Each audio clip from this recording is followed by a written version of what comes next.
Coach, paano ko malalaman if I'm lifting the right weight? I'm not sure if I'm lifting hard enough. Have you heard of RIR? Not yet. What's that? It means reps in reserve. It's the number of reps you have left before you hit failure. Ideally, for muscle growth, you want to stop with 2 to 4 more reps in reserve. So, kung 10 to 12 reps yung ginagawa mo, yung last few reps should feel like you could only do 2 to 4 more reps with good form. Okay, but what if kaya ko pa more than 12 reps? If you can do more than 12 reps with more than 4 RIR, that means masyadong mababa yung weight. You need to increase it until you're close to failure by the 10th or the 12th rep with, again, 2 to 4 RIR.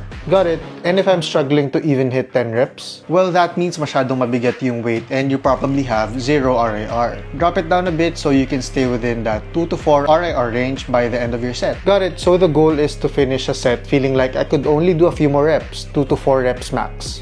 Exactly. That's a sweet spot for muscle growth. Thanks. Where did you learn this? Oh, I follow Martin for fitness tips.